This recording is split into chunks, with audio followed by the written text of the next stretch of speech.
Well, hello, all you cool cats and kitties. Welcome to this week's episode of Sticker Wars, where we dive deep into the multi-billion-dollar world of stickers. 40 fucking $2 billion a year. Am I shitting you? No, I am not. Also, on a random side note, during the COVIDs, I got to meet Carole Baskin. Yeah, I really actually did. There was a salon that I used to get invited on, and she was in there. She is lovely. Carole, thank you. I stole your welcome line just for this one episode because, girl, we have got some Tiger King energy going on in the sticker world. Woo! Big people, big personalities. Let's go.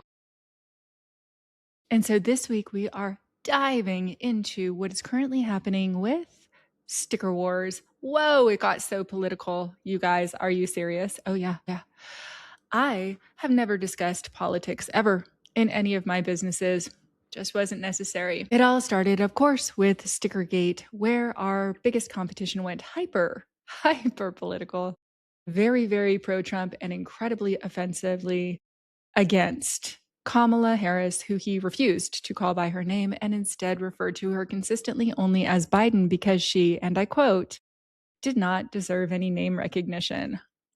Wow, the highest ranking woman in the United States government. Yikes. So this week, we are going viral. We are going viral on multiple different platforms. We are going viral right now. While I am recording this episode, today is January 16th and is in fact my birthday. That's right, you guys. I just turned 52 today, right now, just a few hours ago. I started the day out listening to a song. I will play you a snippet of it now.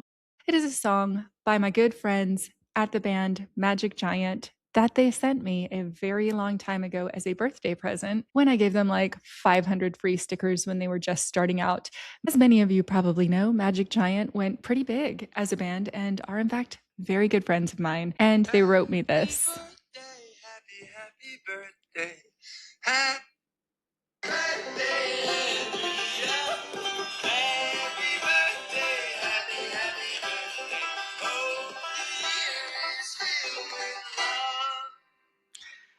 How fucking sweet is this? Honestly.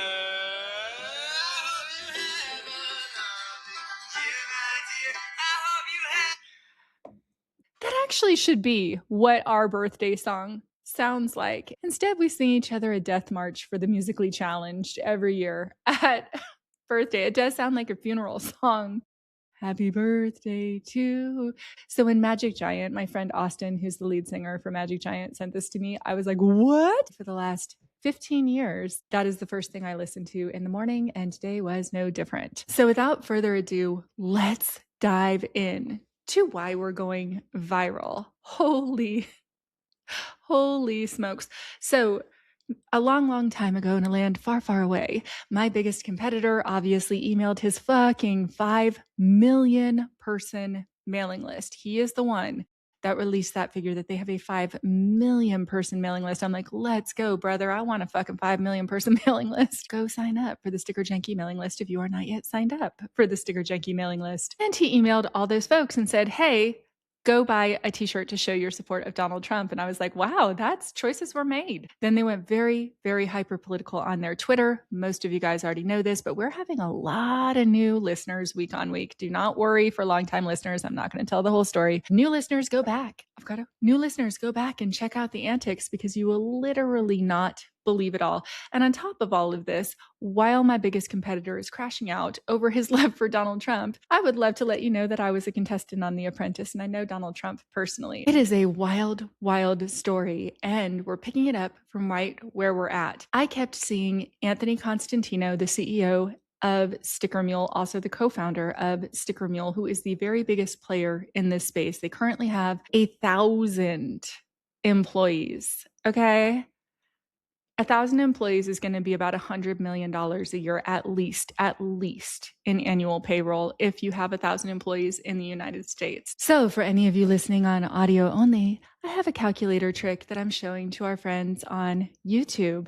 If you had 1,000 employees and you just only were paying them minimum wage, that'd be $16 an hour in New York, where StickerMule is based. Obviously, you're going to be paying your people more than minimum wage.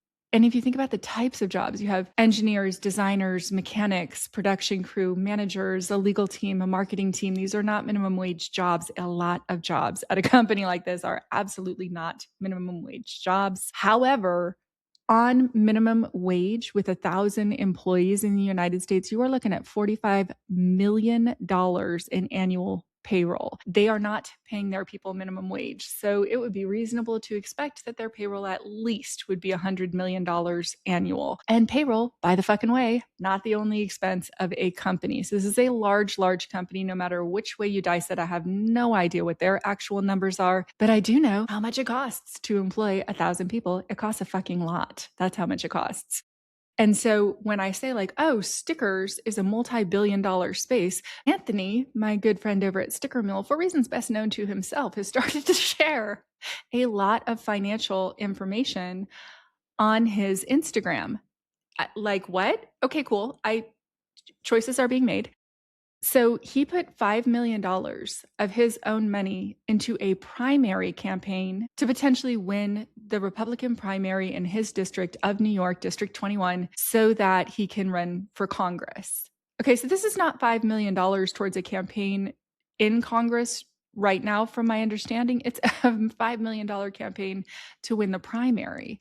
Now, look, in all fairness, very, very expensive to run for office in the United States. That is a mistake that the United States has made that is very, very hard to unwind. For those of you that are new, I am also a member of the Global Economic Institute, and I am a numbers kind of a gal. That's going to come in real important today when I talk about us going viral and content suppression, which is absolutely happening to us because I am also a quant trader. Yes, that's right. And so I really, really understand quantitative mathematics and algorithms. And so when I see something like, I don't know, friends of ours with 24 million plus followers total, sharing our latest reel, just only on Instagram, over 24 million followers. That's how many followers the people who have so far shared our story have.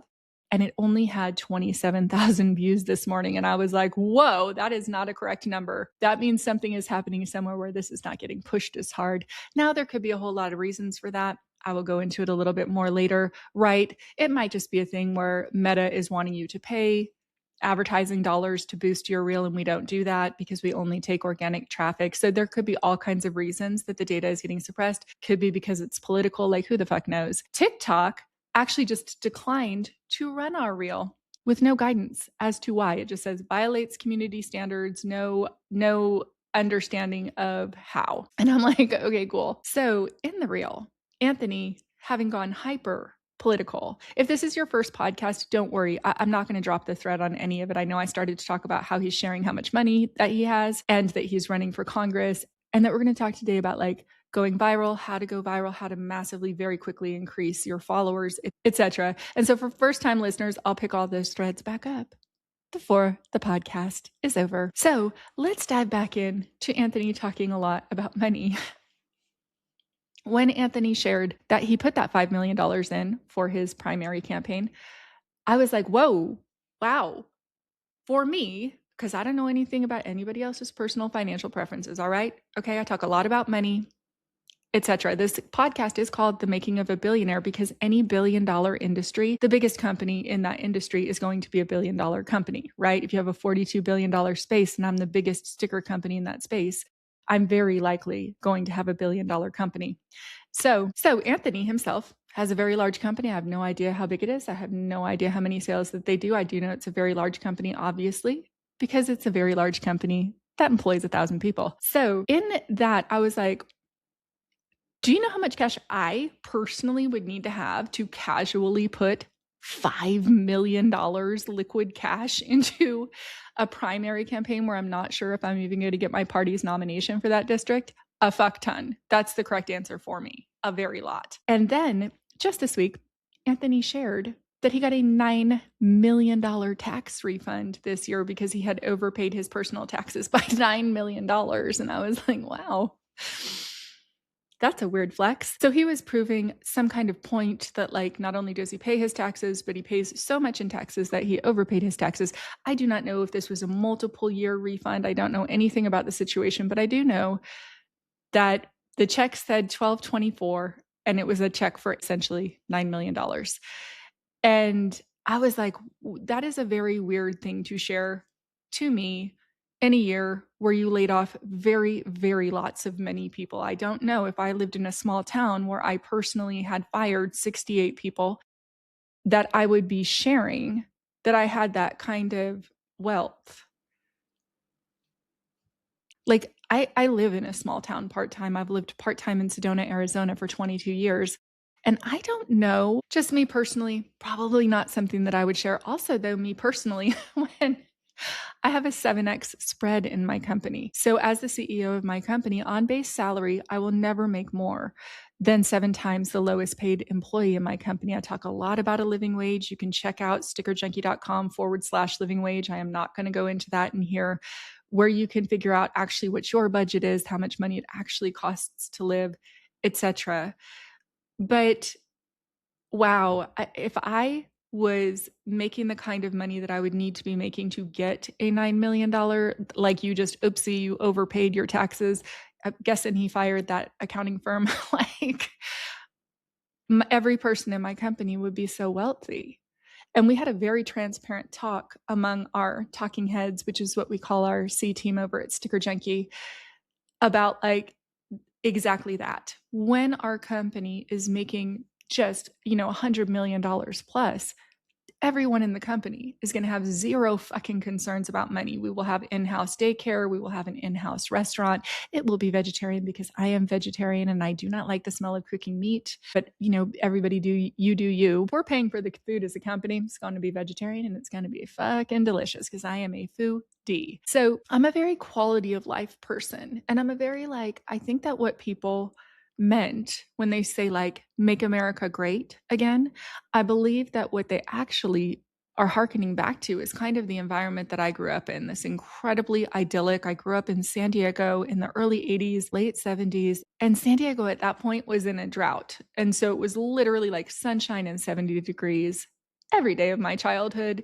And everyone within a company won when the company won. There was not private equity, certainly not in the way that there is today at all whatsoever. If you went to a veterinary clinic, your vet owned that vet clinic almost for sure. If you went to a coffee shop, same thing, or a restaurant, same thing. And then chains really started to majorly explode and take off in the late 70s, early 80s, certainly all through the 90s and 2000s. So as that happened, the whole environment of business and capitalism switched over for people to care way more about making the investor class money. That's why when people invest in a company on the stock market, that's who makes the money out of the profit of the company. Or when people give seed investment into a company or venture capital into a company, generally speaking, that's who makes the money. And that's why there's such a diverse spread between the lowest paid employees and the highest paid employees. The average CEO of a Fortune 5000 right now, I believe it is 471 times is what their compensation is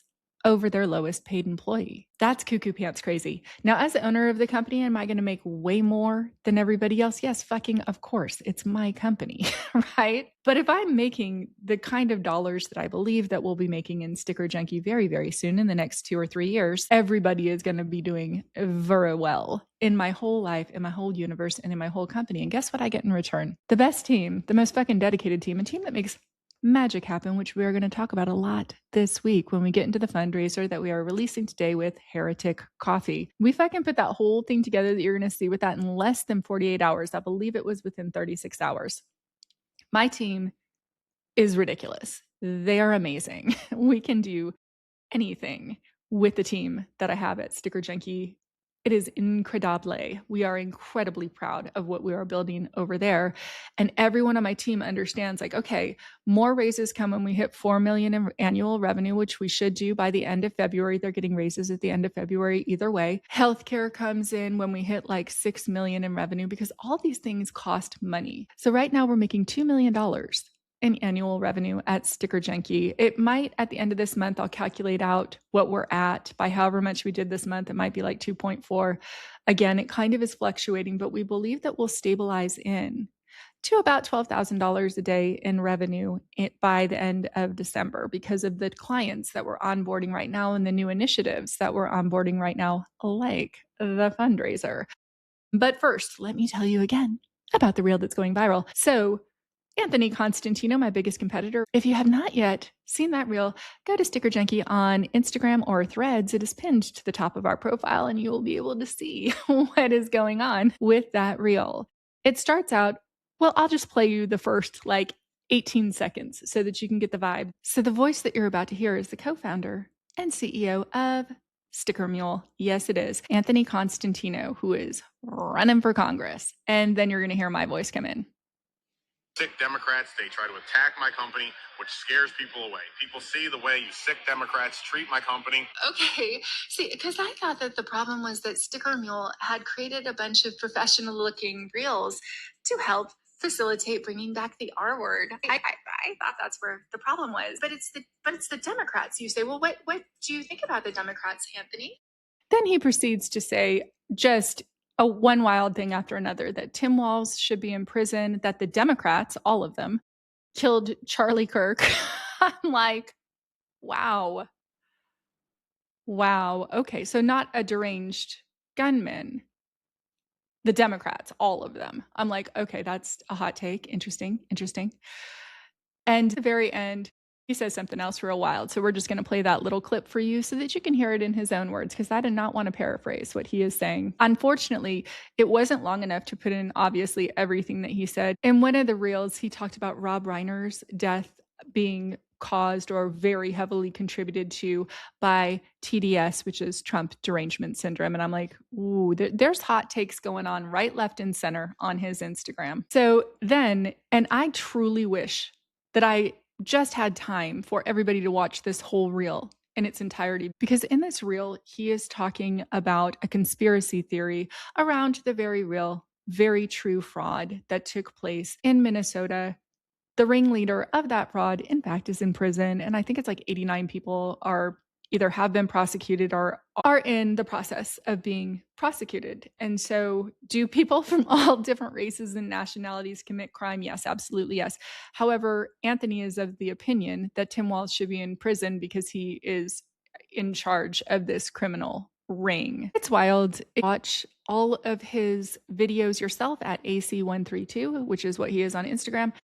And if you would like to, and he talks very openly about his thoughts about Ilhan Omar, and that she allegedly married her brother. I'm like, what even are you talking about, dude? So I had to Google some of the stuff that he was talking about, and I was like, interesting, hot takes right and left. So in this reel, it's the reel on his Instagram where he is wearing a green and white sweater, so you'll easily be able to visually see it. So in this particular reel, it says at the top, Minnesota matters. Okay, so that's the subject matter right there of this reel.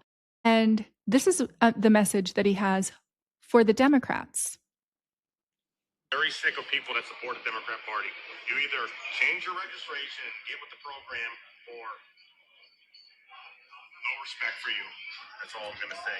No respect for any American that supports this bullshit. Wow. Okay, so he is very clearly stating no respect for anyone that is a Democrat. You need to change your party registration and, quote, get with the program. And I'm like, okay. Okay. Okay. For anybody that's new here, I am not a Democrat, nor am I a Republican. My party does not exist. I truly, truly wish that we had very long-term thinking economists running this country that actually could balance a budget.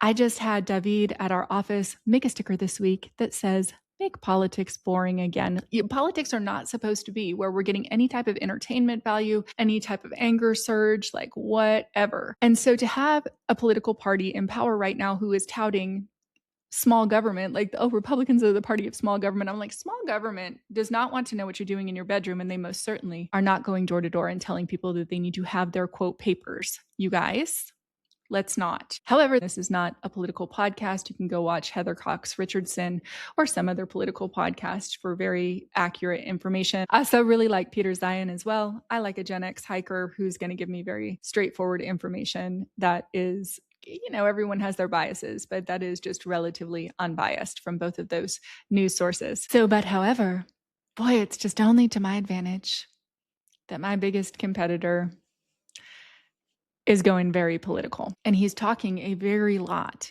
in his actual run for Congress about how he is the CEO of StickerMule, and he is still the active CEO of StickerMule while he, in fact, is running for Congress. He, quite frankly, is a fascinating character to me, to be honest with you, because I'm always very curious about people with big personalities. He also is a semi-pro fighter. He released this thing where he was doing stand-up comedy. It's just an interesting character. He's really big into MMA. I obviously know a lot of people in the MMA world because I had a business partner who started Tap Out Clothing, and we wrote a book together called How to Build a T-shirt Empire. So he's just a character, right? He has a very big personality, and now he's being very public with his opinions, and he believes all of his opinions, just like we all do.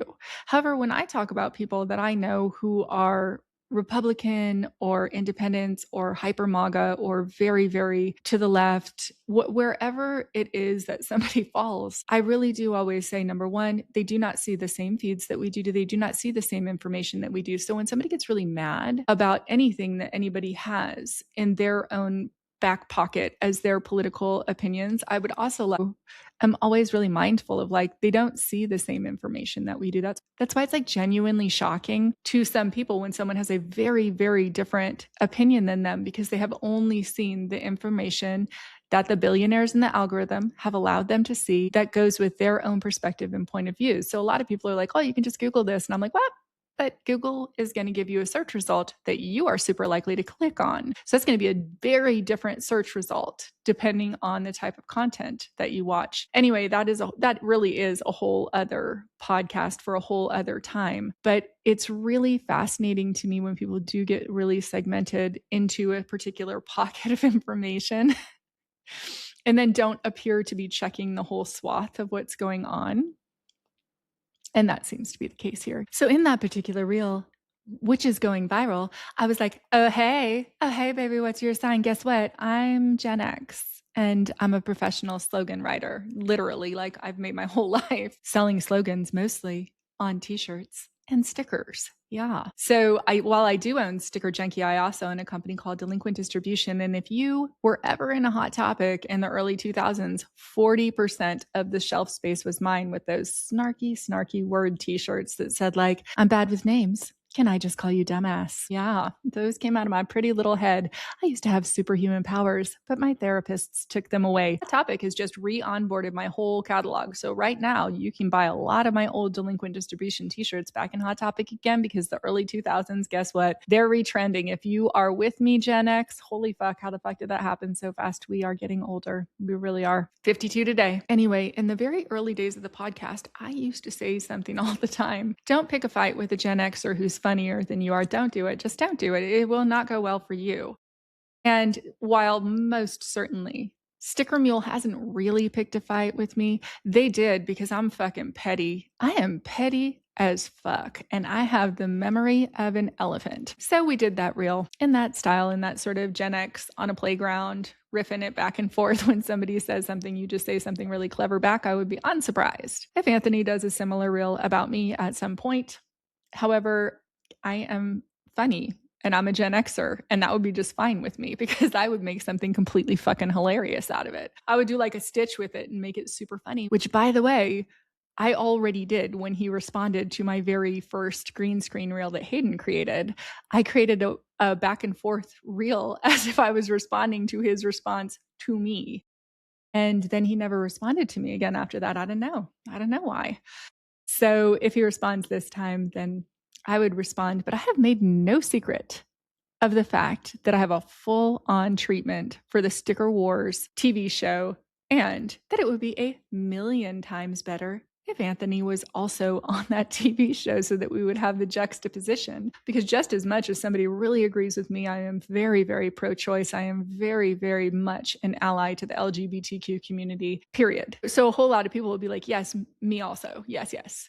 However, a whole lot of people agree with Anthony and his stance on the very, very far right. And that would be a show that would be worth watching, because stickers are highly visual, and the industry is insane. So anyhow, we are totally turning this to our advantage, and this brings us to content suppression. So when we did release the reel yesterday on January 15th, our good friends at Cats on a Couch and our good friend Sarah Wiles and a whole bunch and our really good friends over at My Cluck Hut, a whole bunch of people with really very, very, very large accounts shared that story. Then also a whole bunch of people that are our new friends that have 70,000, 30,000, 100,000, 200,000 followers also shared that to their stories. When I did that really first like look through of how many people shared, who shared, it had 700 reposts and shares. On content that is being actively suppressed that only had 27,000 views. It had 700 shares. It had another several hundred people who saved the video. All of those things should be boosting the algorithm to make it go up a bonding curve so that we literally, if even only 1% of the 24 million followers that the combined follower count of people who had shared that reel saw it, we would have 240,000 views, even if it was only 1%. And it should not be 1%. It should be more like 4 or 5. So it really, really should already have 1,000,000 views. Now, hey, look, it could be breaking right now and it could have 1,000,000 views the next time I look, but it is going way profoundly slow. And then I noticed that people had reposted the story and then all the stories just were gone that people had reposted. They would be down like an hour later. And I'm like, they did not take the story down. What is happening, Meta? And I watched the algorithm in real time. It's crazy. And mostly I'm learning a ton about Threads. I have been on Threads for about 2.5 weeks now. And when I first went on Threads, I myself personally had 350 followers. I now have about 14 or 1,500.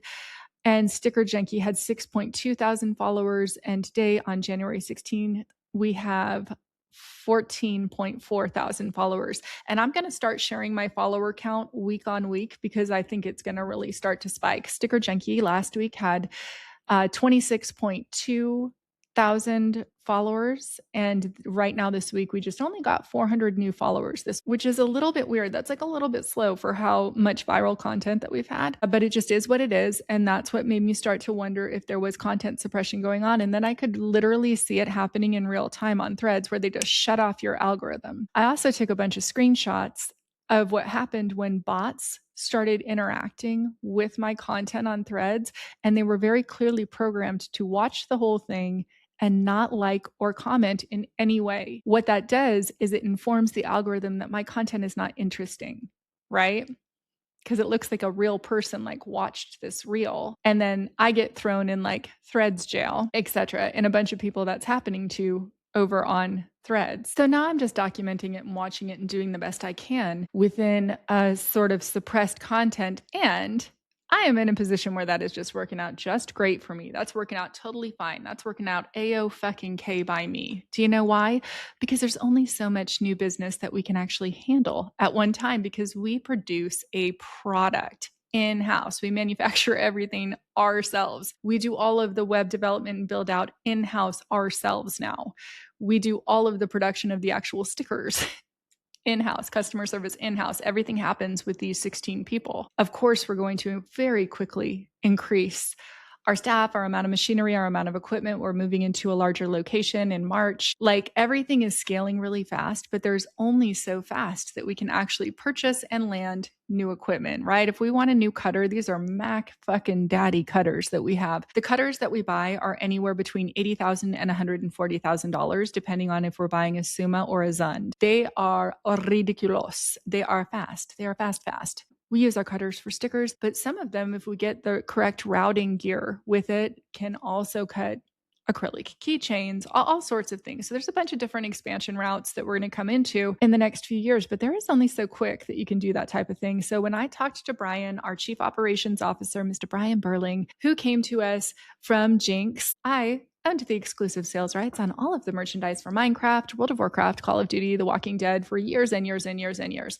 2 chain stores. So if you were to walk into a Target or a Kohl's or a Hot Topic or a GameStop and see basically any video game t-shirt, I mean, pretty much, we had pretty much every game that I can think of was under our license. And I owned the exclusive sales distribution rights, which means that it legally had to sell through my company in order to land in that store. And Jinx owned the licensing rights. The day that Jinx took Target and Kohl's and gave it to someone else who charged a way lower commission, I fucking cried tears that day. You bet your ass I did.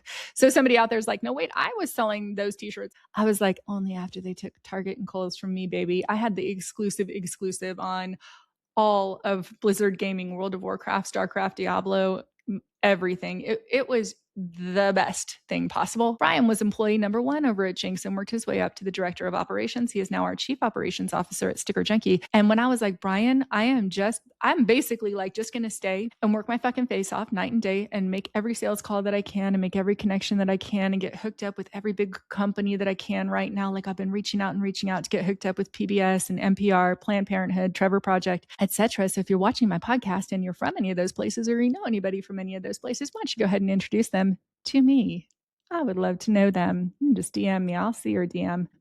So anyhow, I'm like running my face off to get us to this next level of growth. Because I'm like, I think right now, I know for sure tomorrow we could turn around and do 4 million in revenue and be fine. I know it would only take us a couple weeks to catch up with doing 7 million in annual revenue. So I looked at Brian and I was like, hey, look, we're running from 2 million to 10 million this year. Like that's our goal. But I think we could get to 20 or 22 million this year. I think we could do a 10 or 11x this year, including landing the new merchandise and equipment, which by the fucking way, we pay for in cash, and rolling out all of these new initiatives, just doing everything that we're doing. I truly think that we can grow that fast this year. You guys, we'll see, because I'm going to share my financials with you month on month. So in a couple more weeks, I'm going to tell you how much money we made in January. And once a quarter, I'm going to break down the financials of what we did that quarter. Why? Why am I doing that? Because I think it's fascinating. And I think that most people do not get an inside peek of what does it actually take to scale a company like that. People think it's magic, or you're just lucky, or some big hedge fund is dropping a huge amount of dollars in your pocket. And I'm like, all of those things can be true. However, in this case, we are a bootstrapped company, which means I am taking on high interest debt whenever I need a loan. I'm getting loans through Shopify Capital. Very, very lucky. Got hooked up with somebody very, very high up at Shopify Capital through Threads. I have been taking these high interest loans through Stripe, through Shopify Capital, through PayPal loans, in order to be able to land the equipment, because I fucked up my credit when I lost everything in 2023, as you would imagine. So we're going to be able to pay off 100% of the credit cards this April. We're looking good for it. And then I will have amazing, immaculate, beautiful credit again. But it is like this crazy game of juggling when you're starting a business. And I find that when you meet somebody and they have a $50 million company, $100 million company, if they're a bootstrapper, it's a very different situation. If they took in private equity money, like who knows what the actual valuation of the company is. Tell me in 5 years how much it's worth. Those were my exact words when people came to me telling me Elizabeth Holmes was a billionaire. I was like, tell me in 5 years how much that company is worth, because I don't give a shit if you're a fucking tech billionaire with all of your wealth tied up in the valuation of your company. That we saw it. We've seen it with WeWork. We've seen it with so many tech companies. But if you have a physical product company and you're making something and you're bootstrapped and you own the company, it's a whole different trajectory of growth. And it's way harder because nobody is seeding you with all of this unlimited amount of dollars, to where those people have a burn rate. What the fuck? I'm like, nobody talks about their own money that way. You talk about it hemorrhaging cash if you're not making enough to pay your bills. However, if you're borrowing money from a big venture capital firm, it's called a burn rate. It's fucking gross. I'm like, wait, what are you guys even doing? And for the most part, they're not distributing it down to their actual employees. Well, in Sticker Junkie, everyone understands exactly where they're going to win. So we have 16 people running in the same direction, and we are all going to have fabulous lives out of the sales of these stickers, which makes it truly the most fun place to work. So this week, in my effort to increase the revenue in Sticker Junkie, I said, I'm just going to take over one of the social medias. And I had always understood Threads was a fantastic conversion place for us during Stickergate. And I'm like, why, Andrea, why are you not using this platform? This whole platform is talking in bumper sticker, and you are legit one of the best people in the world at that. There's probably 100 other people in the world who have sold 400 plus millions of dollars worth of the slogans that they wrote. There's not a lot of people that know how to speak in bumper sticker quite as well as I do. And so I was like, I'm pretty sure I'm just going to win on Threads because I'm a Gen Xer and I'm funny. You had to be to survive the dinner table in my household. Quick, sharp, fast responses to anything anyone says. And I made a rule for myself when I was on Threads. I was like, I'm not just going to respond. I'm only going to respond if I have something that I think is funny or good to say. And so very, very quickly, we went on Threads again from 6.2 thousand to 14.4 thousand followers. And I anticipate that bonding curve will hit with Threads despite the fact that our content is not being widely shown. Here's what I learned from Threads. If you attach like a podcast like I do every week, it's virtually just going to get no views. That's just the way that Threads works. That's really not the platform where podcasts and reels live. They do not thrive there. If you attach a reel from Instagram, same thing. However, it does look very much like Suppression because we have 14,000 followers. They actually want to see what we post. That's why they follow us. Yeah, that's how that works. That's how that works, Mark. Fucking fix that. So they actually want to see what we post. So at a minimum, people who follow us should be seeing our content.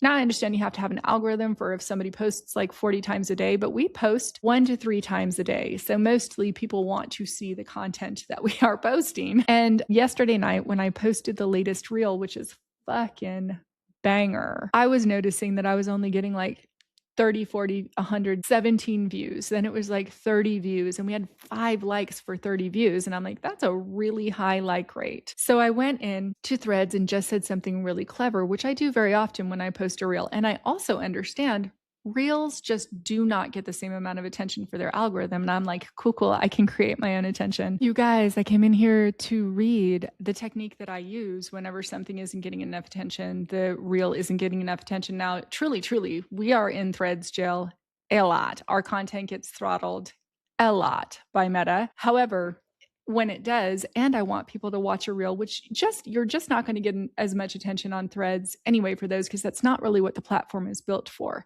It's mostly built for reading. Maybe you get a picture, maybe you have a meme in there or something. It's not really built for people watching videos. However, I went and called on my feral aunties and wine moms. I sure did, because that's trending right now. Why is that trending right now? Because a Fox News reporter said that there were roving gangs of wine moms who were like doing the protests. I'm like, oh my God, that's hysterical. Okay.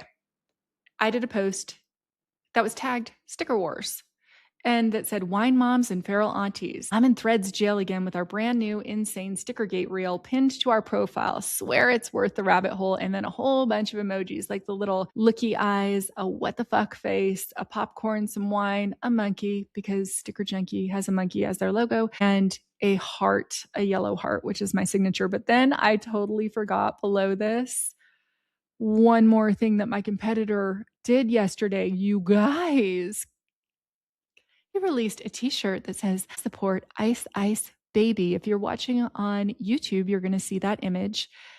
And Anthony Constantino designed this and sells it in his Constantino for Congress store on StickerMule, on his literal corporate website. He sells this shirt. And if you were to go to constantino.com, I believe he still is giving it away for free on there. And I'm like, wow, choices are being made. Contrast over at Sticker Junkie, viral thing that we did this week, live in 40 minutes at 9 o'clock Pacific time, is a deal that we did with Heretic Coffee. So Heretic Coffee is a coffee that has been giving out SNAP benefit breakfasts ever since SNAP benefits were taken away in November. And every single morning, anyone that's hungry that needs a meal, they feed them in Portland. They have an incredible business model. Most of their employees actually are volunteers because that's their way that they want to give back into their community, is to feeding people. And it's a wonderful, wonderful business. I love them. And they're feeding also any immigrants that need food right now. And so they're feeding everyone in their community. If you are a human being and you are hungry, you can have a meal. That's the way that works. And so some people were taking issue with Heretic Coffee for feeding immigrants. And I'm like, what? I'm not sure why you want anyone to go hungry. because of where they were born or the color of their skin, you think that they should not eat? Yikes, you guys, how far down a rabbit hole and detached, lacking empathy do you have to be to think that someone should actually starve?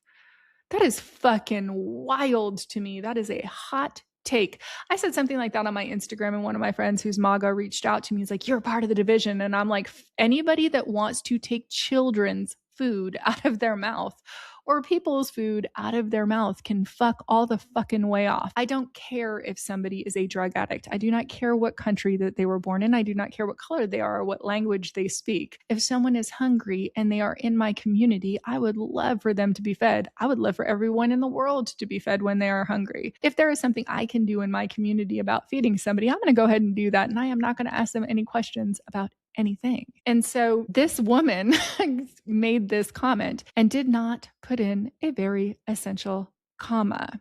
That's right. Let's eat, comma, grandma. Very different than let's eat, grandma. So in this case, this woman made a comment that said, "It will be great when they arrest you for harboring. Hope they tape your perp walk."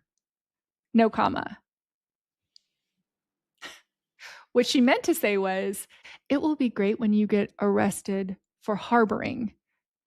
And seeing there was no comma, all of a sudden the phrase harboring hope came up. And Josh from Heretic Coffee is a marketer, just like I am. And he's like, harboring hope, that's actually really good. We need to make harboring hope stickers. And then he tagged us in this post and it just went hyper viral, and hundreds and thousands of people across platforms started saying, "I would love to buy those stickers. I would love to buy those stickers. I would love to buy those stickers." And then David at my office, just within the first couple hours, came up with this collection of 4 stickers for harboring hope, because we can't actually sell an individual sticker. We would lose a very lot of money. That would not be a fundraiser. That is not something that we can do. There is a minimum order of a 4 sticker pack for $20, or you could buy 5 stickers for $25, and 100% of the profits goes to Heretic Coffee so that they continue to feed their community.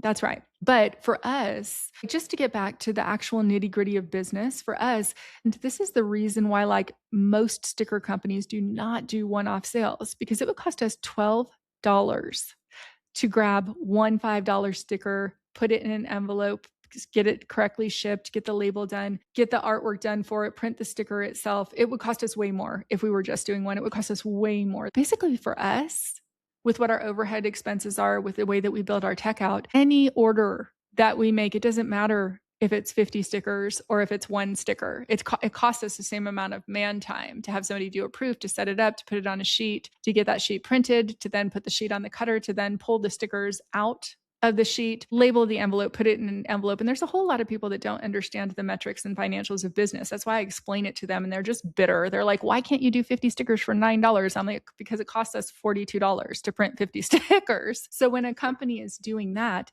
number one, either they're running at a loss. So if it's a company like Sticker Giant, Sticker App, both of which are owned by multi-billion-dollar private equity funds, or StickerMule, which is owned by that guy that I was just talking about, one of the owners anyway, he's the co-founder of his company. One of the owners anyway, he's the co-founder of that company, and he had, from my understanding, I read in an article that he had inherited Noteworthy, which was his father's company, and renovated it and turned it into a tech company, which is amazing.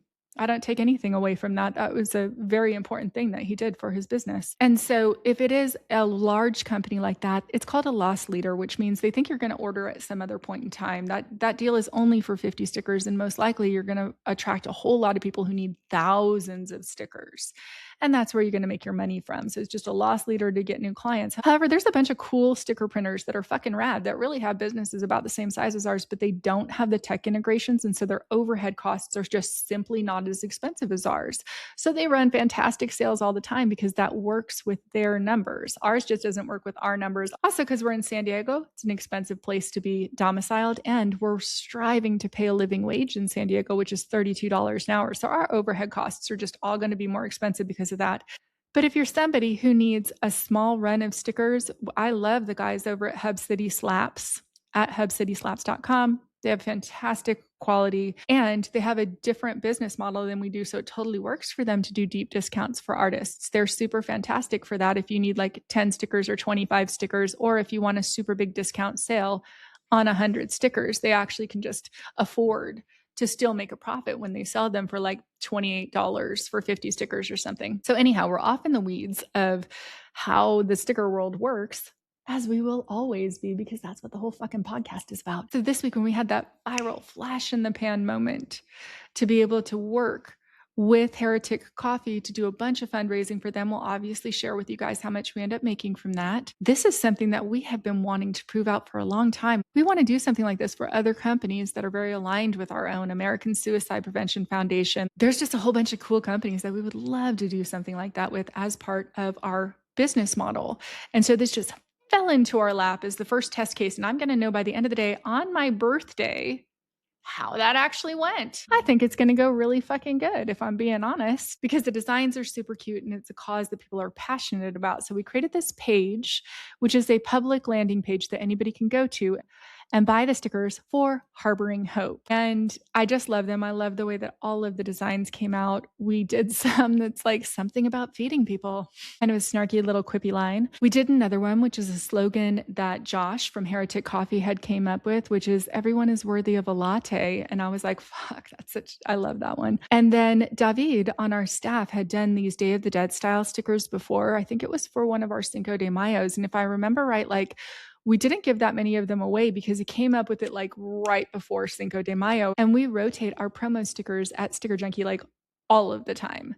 So if you're ordering a particular holiday like Valentine's Day, you're going to get Valentine's stickers, etc. So I said, hey, David, do you still have that artwork? And he pulled it up and I was like, do you want to just change the heart in the center to be Harboring Hope? And he was like, oh, I would love to. So thank you to David, our lead creative at the Sticker Junkie staff. He's the one that does like the covers that'll be on the front of the website and the emails that you get through Sticker Junkie, which are gorgeous. And he designed all 4 of these stickers and they look freaking fantastic. We also designed a QR code sticker for our friends over at Heretics so that people would be able to just make a donation directly to their SNAP breakfast fund. And in addition to that, we designed this website. And by we, I mean Emily and Michi and the people on the back page's staff, Wendy, created this website yesterday of the proofs that David had created for these stickers. And then we got them printed and Sasha and David shot photos of them that look fucking gorgeous.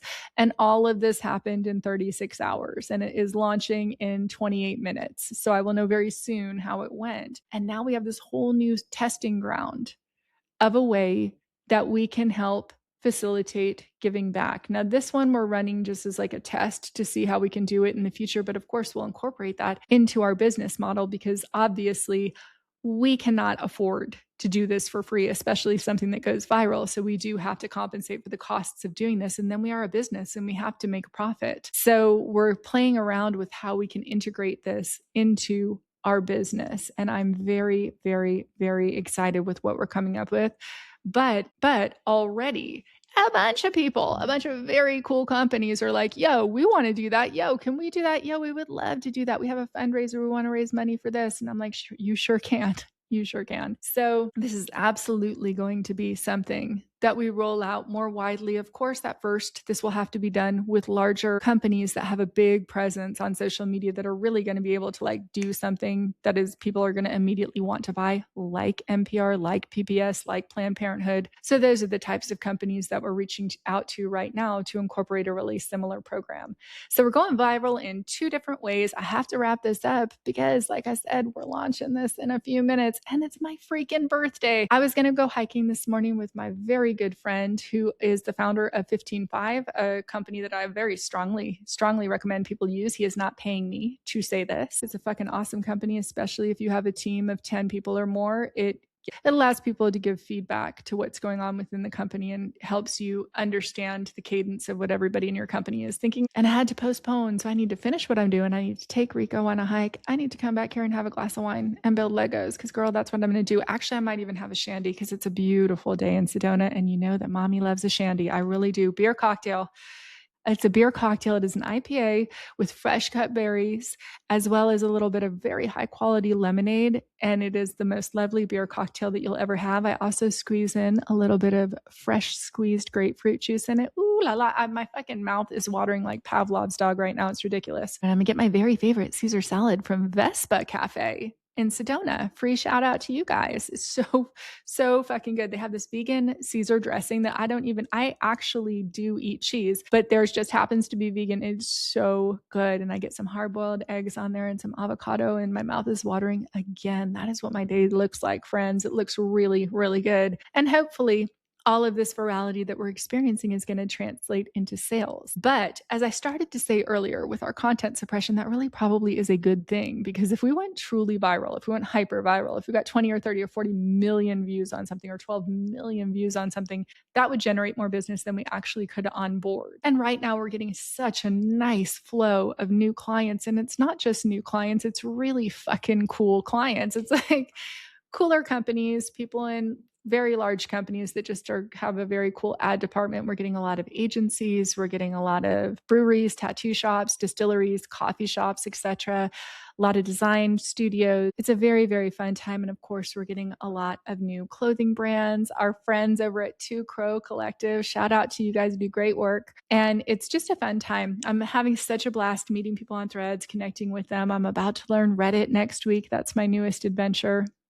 Anything else? So because I am not in the office this week, because I'm working remotely this week, Brian sent me pictures of the birthday posters and of the decorations that our staff did. And Michi created, if you're on YouTube, you're going to see this picture. It's hilarious. Michi created from The Office, recreated the Employee of the Month picture. It's hysterical. I'm not going to do it justice with a verbal description for those of you listening on audio only, but it's so freaking funny.